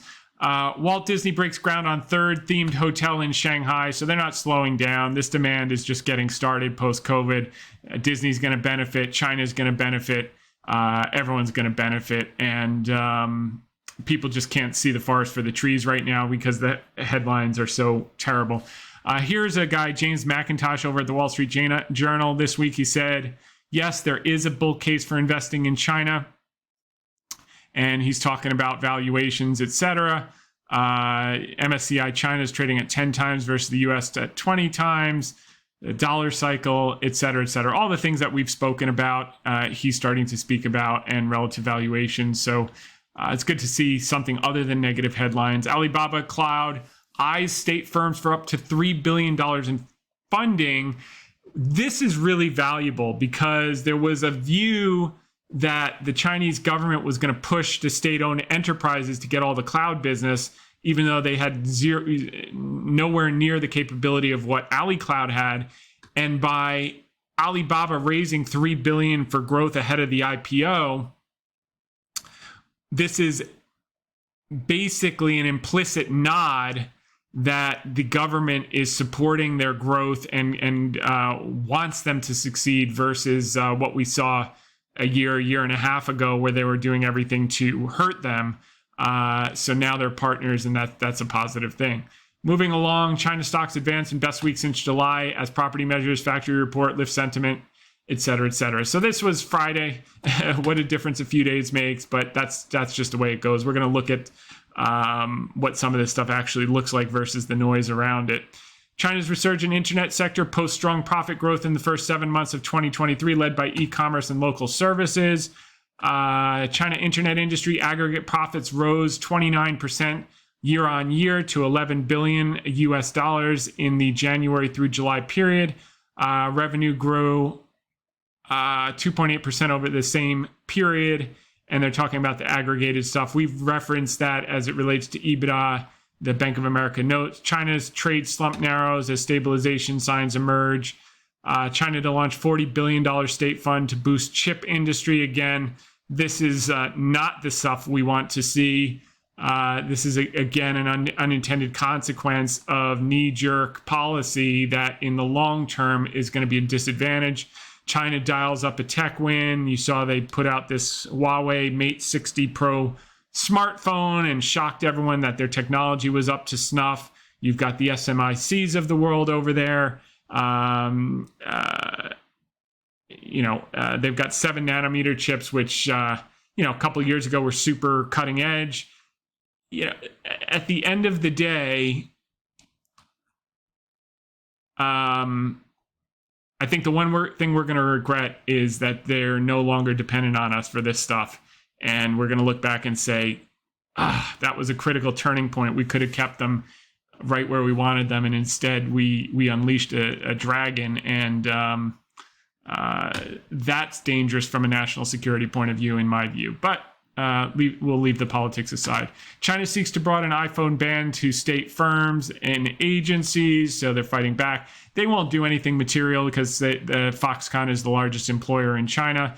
But they're just saying we can, and be careful of just taking all these hits. We're not going to just keep taking hits, unlimited numbers of hits. We have levers we can pull if that's the way you want to go, and maybe it'll force our administration to kind of just stick with the hits you've already landed, declare some victory, and let things start to moderate a little bit. And I think there's major pressure from our business leaders, which is why they sent Raimondo over last week, which was a quasi-successful series of talks, but dampened by what we saw this week, of course. China Mobile says rumors on suspending iPhone sales are false. We'll continue taking part in selling the iPhone 15. And then we're going to go back to Sluimer over at RBC just to get some overviews. I like this chart here, the relative performance of the S&P 500 to bonds. So you can see this is breaking out again, which is bullish for equities. This is the September seasonality, but it's not bifurcated between the years that the S&P started strong and weak. So I would take it with a grain of salt. So like as volatile as it feels right now, we barely even moved, which was the theme of my article today, steady as she goes. I think that's going to prove to be the case, which is going to surprise everything. Small caps we love in here. We know that there's some recent weakness. People can't get beside themselves on commercial real estate, which, by the way, commercial real estate, if you remember how badly people hated it when we were pounding the table on Vornado down here, and look what's happened. It's up now more than 73%. It's up like, anyway, I mean, it's up to now, gosh, it closed over 25 today. This thing's been straight up. And you see this every cycle, just like the great financial crisis. And then you'll get a little check back and everyone will say, oh, here we go. No one's ever going to want offices around Grand Central Station and Penn Plaza. Why would they want them there when they could get them, 10 miles away from the train and millions of people foot distance, but nonetheless. So that is continues to work, and it will be the same thing with KRE and small caps, etc. The more negative people get, the more the sellers get exhausted out, and we're going to run out of marginal sellers because they've been selling it in the hole. So Hang Seng, as negative as everyone is, it's kind of just bumping along here despite all the headlines. And actually starting to recover, which is positive to see. The 10-year yield, this is the most important chart in the world, in my view. So we want to see it hold that high and start to work its way down. It's continued to do that. I think today TLT was up, bonds compressed just a hair, which is good because they were moving in the opposite direction. U.S. dollar, we want to see it hold here at this 104.69 level, which we believe it will. And start to resume the softness as the data forces the Fed out of the way. I think the Canadian dollar and many of these other currencies are going to start to bottom and reverse relative to the dollar. Even copper, as pessimistic as people have been about China, you look at oil and you look at copper, it does not tell the same story as the pundits do on TV about how weak China is going to be. If anything, it's telling the opposite story.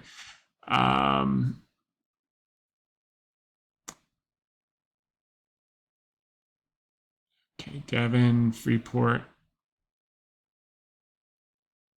Coca-Cola. Utilities are going to start to get bid, by the way. They've been left for dead. As the 10-year gets bid, utilities are going to get bid. They're very hated right now. So there's always something to do as the tides shift, and that's what we try to help you with each week.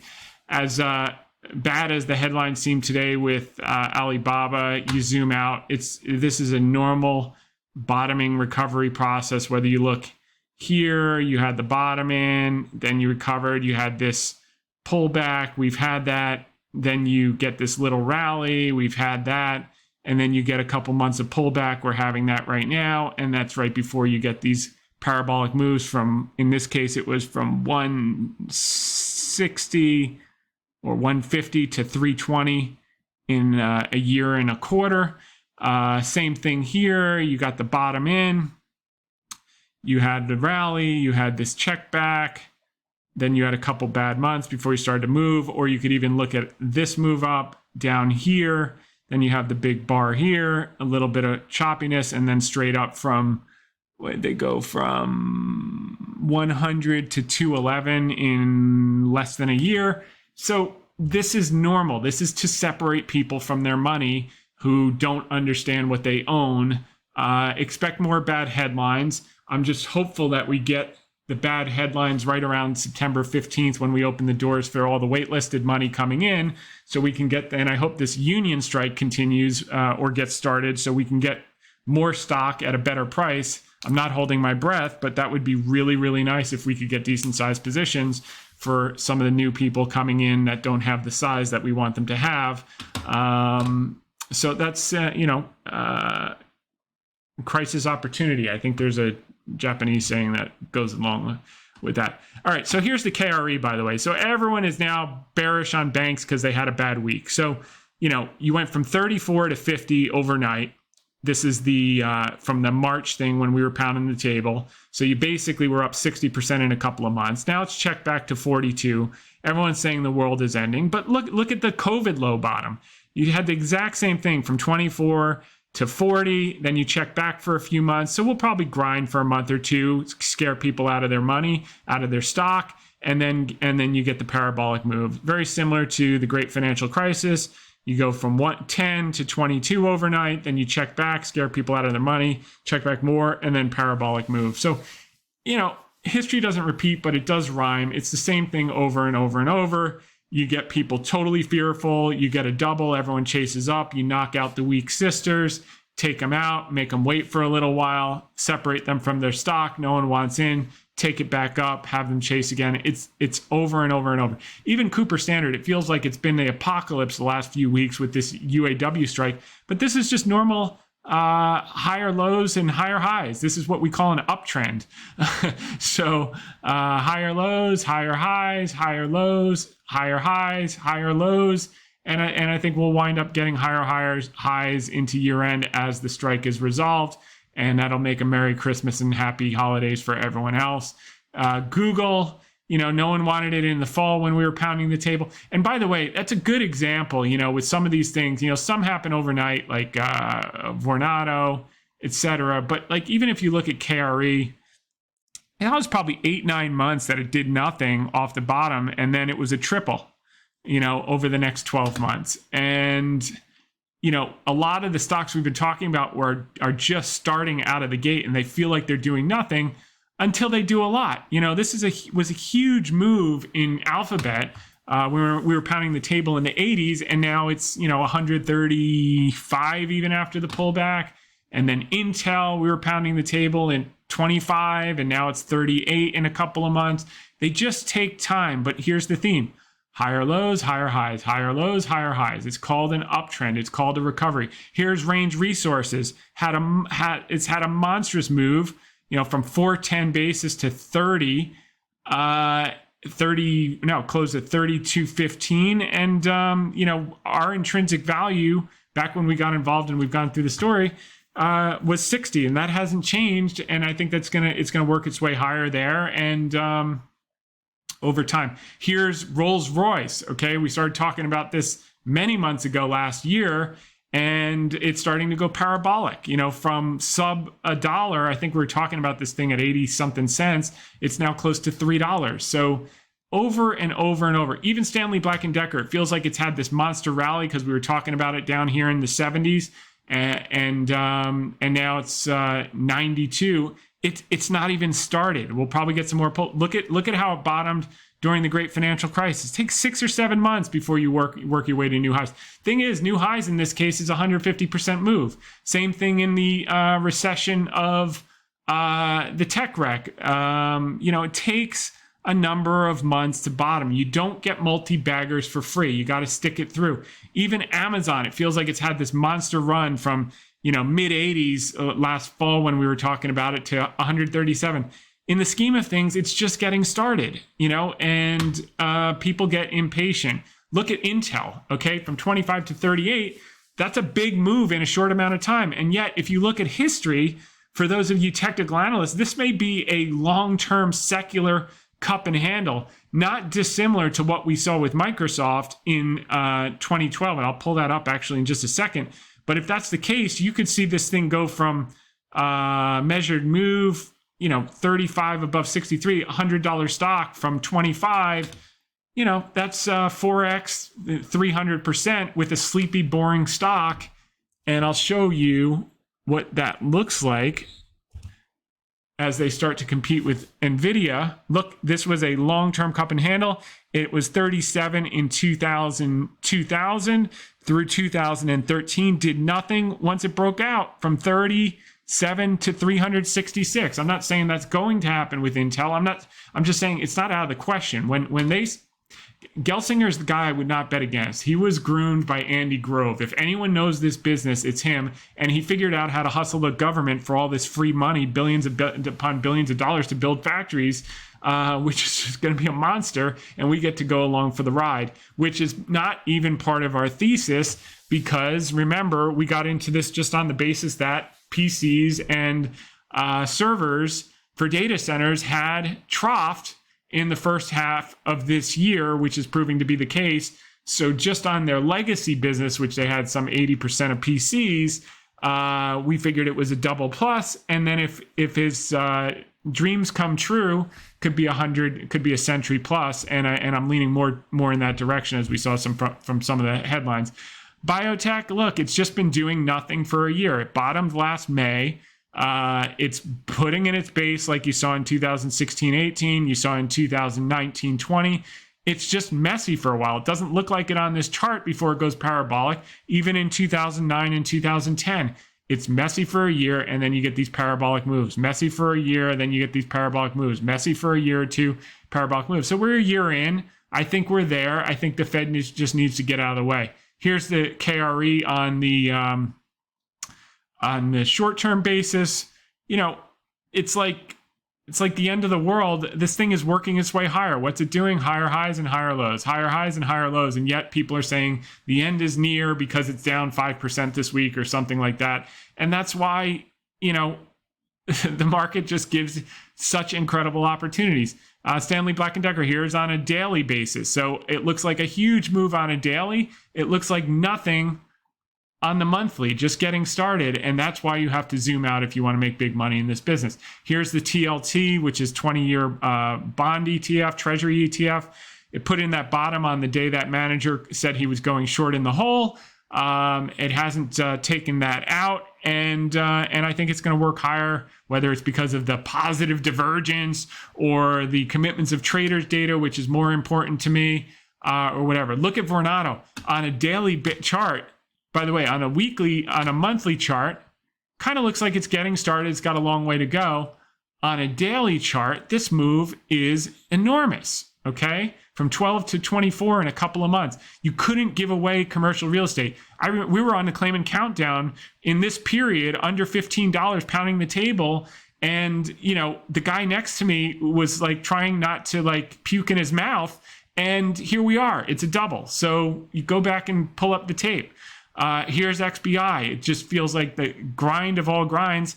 It's just done nothing. That's all. That's okay. It's building a base. The longer the base, the higher the space. You just have to be patient with this. And by the way, the beauty of this is, you know, if it does go up all at once within 12 months, you got to give the government half of your money.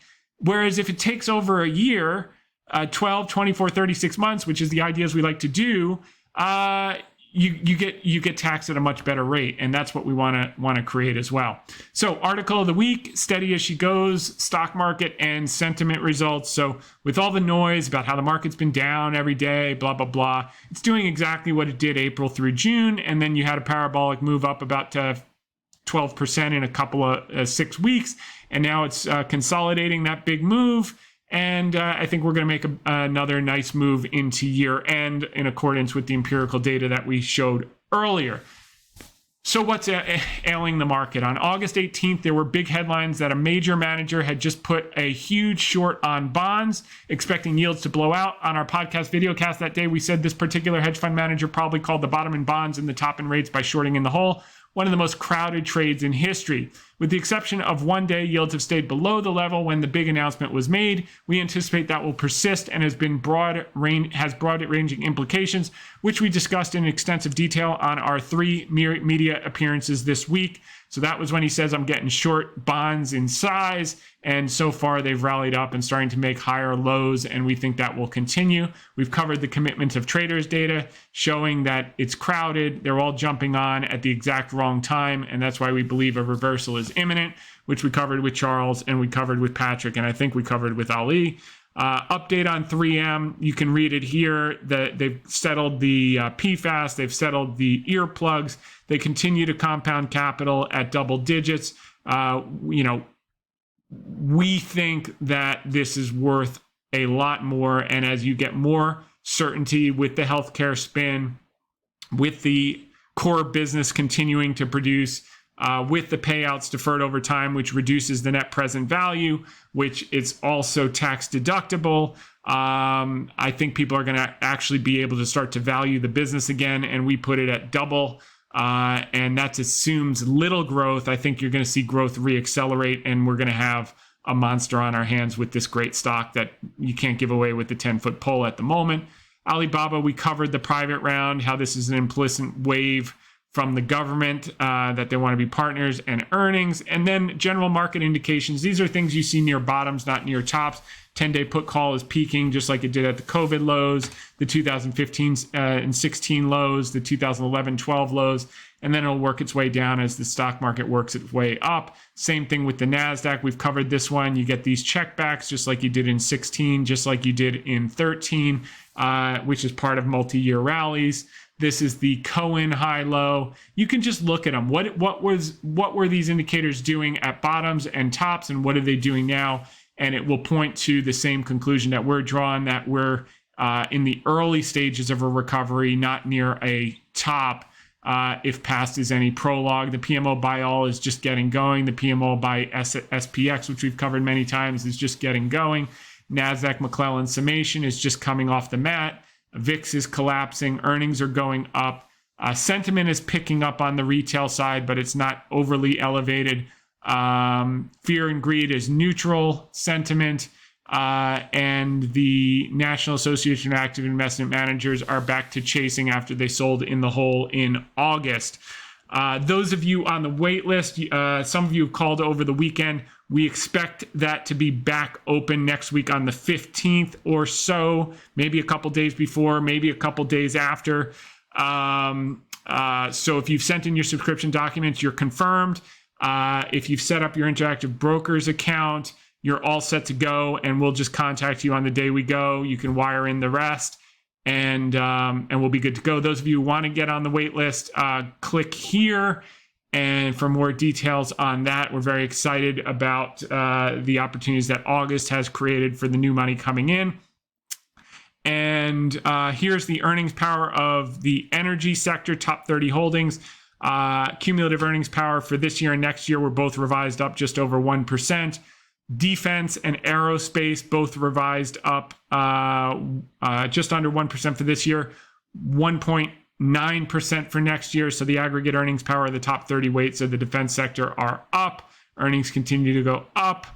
And data this week, the one thing that threw people off a little bit today is the jobs data came in a little better than expected. Initial jobless claims was better. So initially yields blew out, then they backed off. So we'll just watch that. Tomorrow we've got some Fed speakers, so we'll see if they decide to throw on the hawks or the doves. And then looking at earnings growth for next year, the sectors that are expected, the worst one is going to be energy with 1.9% earnings growth. The areas that you want to start to look for opportunity that will outperform the S&P based on earnings growth are any beaten down stocks in industrials, healthcare, discretionary, tech, and communication services. That's where the juice is going to be on the earnings front. So find those that are lagging a bit, and those are where we're going to be talking about opportunity moving forward. All right, so let's get to the Ask Me Anything questions. We've got a ton this week. First and foremost, Justin says, wondering what you think about UXIN. It's one of the largest used car companies in China, has improved their debt situation, growing rapidly, recently moved from 100% digital sales, physical superstore. COVID hit the car, one of the biggest used car companies with a market cap of 75 million. What gives?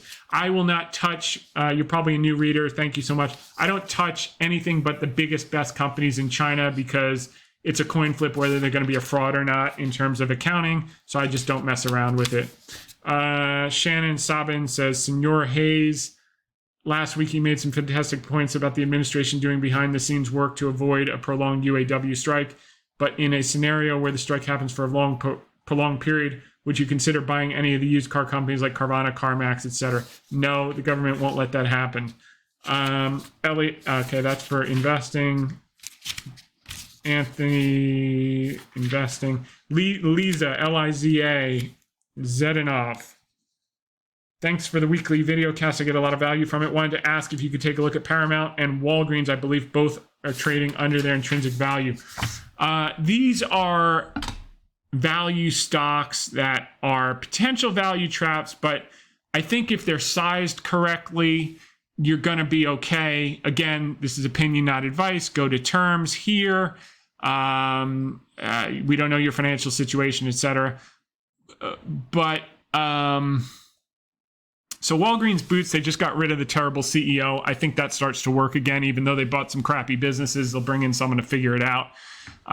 It's still generating cash. It's still a decent business. It's now trading at like, I don't know, probably 4 times earnings as opposed to its historic multiple of 10. And they'll live another day. But the management was just a complete train wreck and good riddance. So now it's probably an interesting time to start to take a hair of a nibble. It's not a great quality business and it's going to have some hair, but you're getting to the point where it's kind of last man standing. You got Walgreens and CVS. Rite Aid is toast. So let's just see. Man, she ran this thing into the ground. What a train wreck. Yeah, I think you probably can start to take a punt. Not in any size because it's not a great quality business, but for a trade, I think it probably works. And I think you're probably okay. I mean, the thing's down to $20. Then what was the other one? Paramount. So Buffett's guys own some of that. This is in line with the Lionsgate, and I'm seeing a lot of smart people start to circle around the toilet with this stuff, which makes me get more and more interested. I think, what's his name? Backish was on talking it up yesterday on CNBC, so he's probably getting ready to make some type of a move here.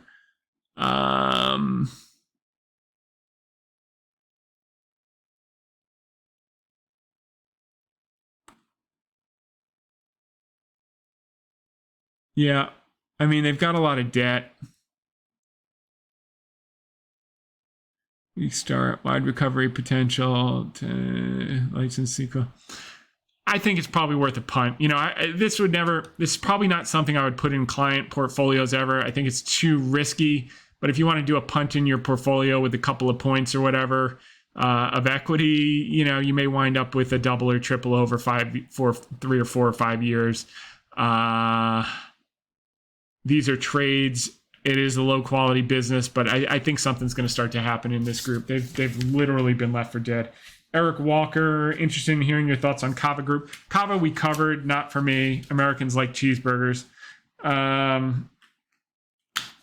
heard all this story about TAM. There was, you know, big pundits pitching Dutch Bros for 2 years. The thing went down the toilet. Austin Marmol talking about absolutely love the podcast. Continue to get as much as I can. Questions are regarding Cooper Standard. First is, what was Jeffrey Edwards' significance in making Johnson Controls as a great stock? Second, worst case scenario, company can't pay off their debt. Assuming the company financials improve, would they be able to refinance again? And how would the process look? They're not going to pay off their debt. They're going to refinance at some point, probably next year. You'll have a couple cuts the second half next year. 10-year will be well bid, and sometime between then and when the debt comes due, they'll refinance it, take the interest costs down. As far as what did he do, it's kind of not a relevant question, but he was the from Johnson Controls from 84 to 2012, so he participated in the normal cycles of that type of business, which Cooper Standard also has. He rode the parabolic moves up in the 90s. He was part of the recession in 2002 and 2008. But it's a high quality business, and Cooper Standard will be no different. We'll get a parabolic move before the next cycle turns down again, but that's many years off as we're just coming out of the last cycle. And that's when you want to buy these stocks when they're in the hole. and that's exactly what we did at 550, and it's just getting started in our view. Moving right along, you have an opinion on platinum or rare earth miners? I wouldn't buy a miner with your money. I wouldn't touch them with a 10-foot pole ever, whether it's gold or I might do a private deal with these things, but the public companies, they just have an uncanny way of destroying owners' capital, no matter how good the underlying environment is for the commodity that they're pulling out of the ground. And I'm sure this one will be no different. I think you're just gambling with these things, and maybe they get some short-term parabolic moves, but we don't traffic in this neighborhood. It's not safe for your general wellness or well-being. If you think you have an edge on the price of platinum because you did some supply and demand about EVs, why wouldn't you play the demand for EVs from Cooper Standard, where they get 20% more margin? I mean, why would you mess around with guessing on what the price of platinum is going to be? And then even worse, betting on whether a miner can execute around that, guess on the future prices of platinum. Not for me. Nolan Fernando, but thank you for the question and thanks for watching. Nolan Fernando, normalized earnings for Cooper is part of the thesis, say $7, but based on financing obligations, do you think that's still possible by 2025? Or is the debt obligation simply too much of a weight on cash flow? It's $30 million more than what they were paying in 2017. They'll refinance it before then, whether it's 2024 and a half or 2027. It really doesn't matter to me. All I care about is industry volume, because I know this management can deliver on execution. And if they do that, you'll have somewhere between a $70 and $140 stock. But as we've said before, the margins are going to be better because of the EV mix. The costs that they've taken out of business that were in the business in 2017, and the fact that you've got a more favorable demographic setup with the bulk of our population at age 32, like it was when the boomers in the early 90s, which was the halcyon days for auto, where they did volumes through the roof. I think we're going to see much bigger volumes in the next few years than we actually saw in 2017, and that's in no one's models, because they haven't overlaid it with the demography and the demand of people moving out to the city, 1 car for work, 2 cars for work, people going back to work, people being forced back to the office, et cetera, et cetera, et cetera. So I think that's conservative in our view. You never say a price and a time, but we're taking a 3-year view on this, and we think we're going to be very, very pleased. T. Latap was wondering your view on the trillions in the deficit U.S. government has generated this year. Appears that the government may shut down in a month. Possible headwind. Long term, this isn't good. Second time in a year, government shutdown. Great job as usual with the podcast. This is all noise. How does the government shutdown affect how many generators Generac sells because there's hurricanes in Florida in the next few months? It's completely useless information.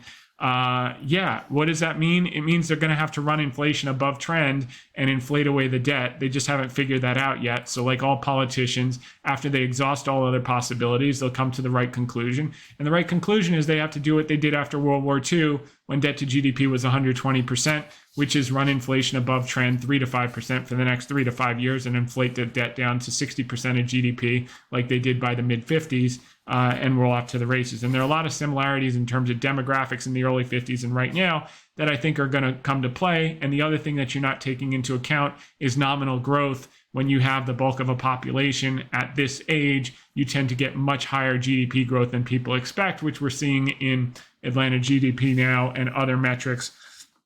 5.6% they're projecting for this quarter, which is well above the 1 or 2% that people were looking for at the beginning of the year. Bob Johnson, did you review SBAC relative to CCI? They have 40% T-Mobile customer concentration, a bit more leverage compared to AMT.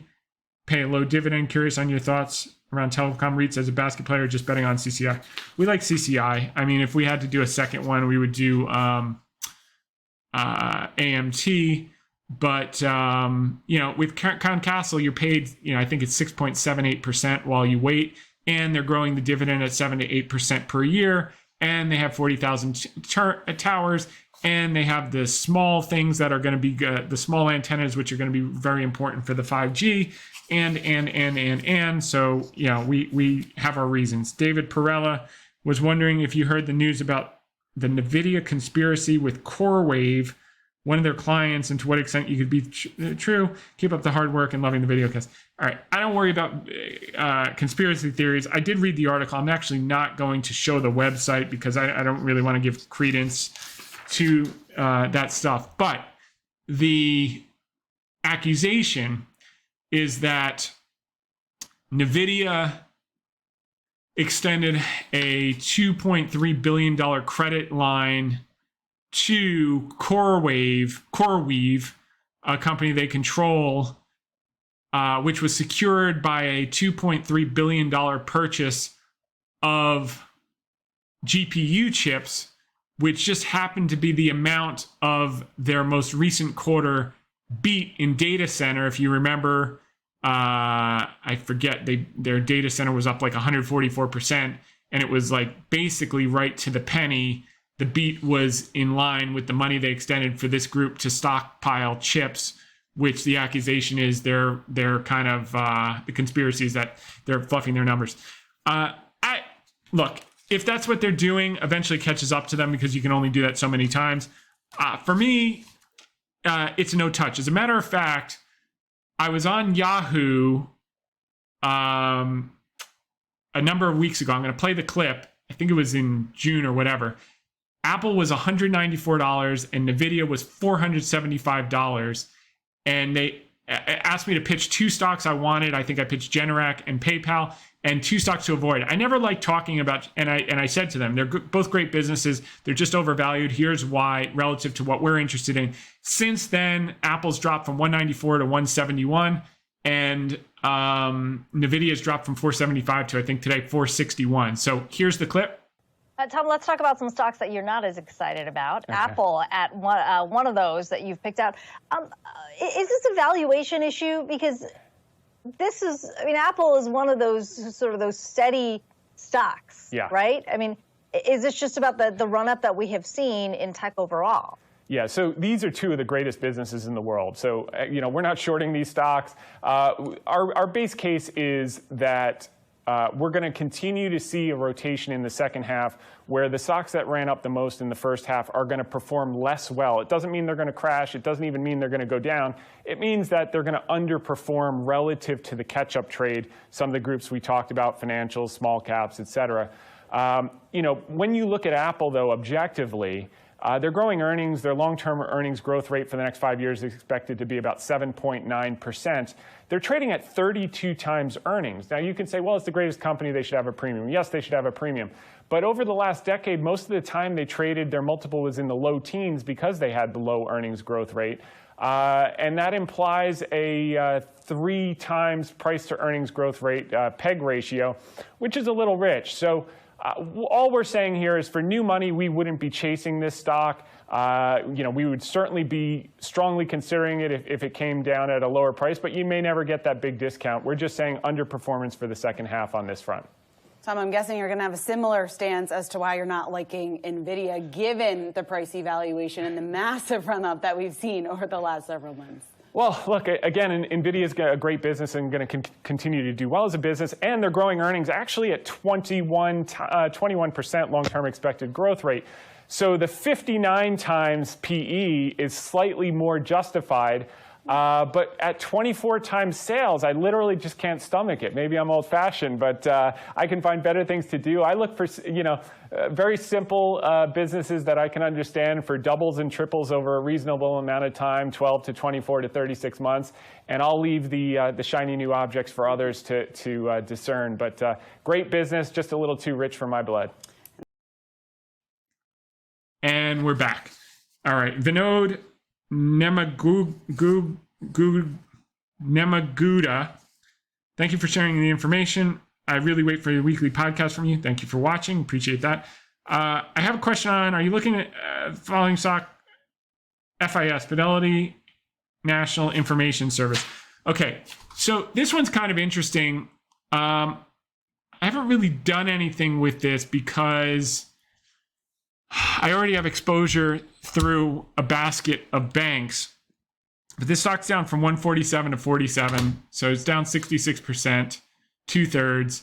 And if you look at the business, the reason is because people are afraid they have too much exposure to the banks who are going to lower their spending. But they continue to grow cash flow. They continue to grow earnings or recover earnings. They have a dividend that they continue to pay. They're buying in stock. Their revenues are growing. Revenues per share are growing. And the balance sheet looks okay. Low return on invested capital, low return on equity. So it's a low quality business. They do banking and payments technology solutions, core processing, card issuer, and transaction processing services to 14,000 institutions in over 100 countries.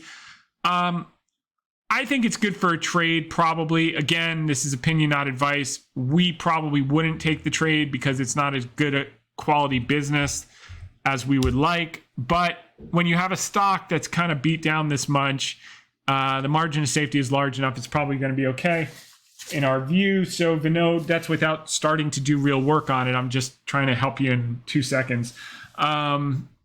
So that's that. So that's the end of the podcast. A lot of you have asked me, how is my putting coming along? And I said, I think I found a solution. So so by the way, the podcast is over. For those of you who don't like golf, just tune out. For those of you who do like golf, so here's an article from Golf Digest. Long putters are trendy again on the tour. 3 big reasons why. So if you remember, the guy who smoked us in the 4th round of the Garrett tournament never missed a putt. And he had one of these long things. It looked like a jumbo soft shell crab on the end of a broomstick. But he didn't miss a putt all day, and he crushed us. And by the way, he just finished 2nd in our club championship this weekend. He's just an unbelievable golfer and an unbelievable putter. And so I didn't get the one that he got, but I got this other one called Lean Lock. And I've only had it a week. Haven't taken it out on the course, but I'm getting very comfortable on the putting green. So I've got this little hallway in my home office, and you could take a look at how it's coming along for those of you who have asked. And we'll end with that. We'll see you next week, same time, same place. Bye for now. And the way that it's kept, which is the house, the living plants, and the solar. Even if that happens, we've got the new policy that's tax money. So I don't see the issue is with that. Fine. In terms of what happens,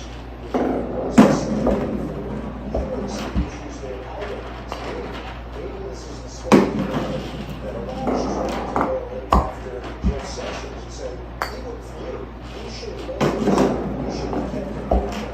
Even if I think it's a military sell the I'm going to say that inflation, we're seeing used car prices go down. The ones that higher at the core still.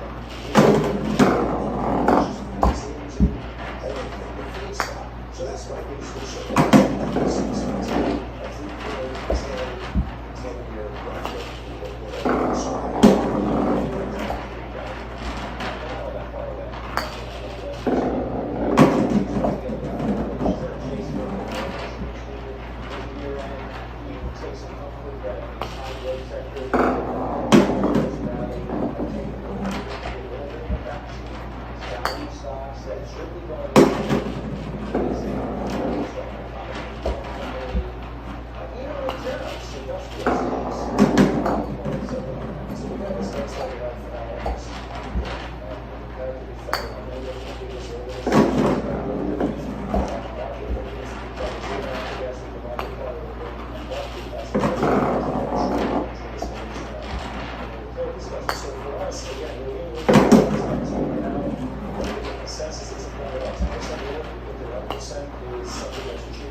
Inflation seems to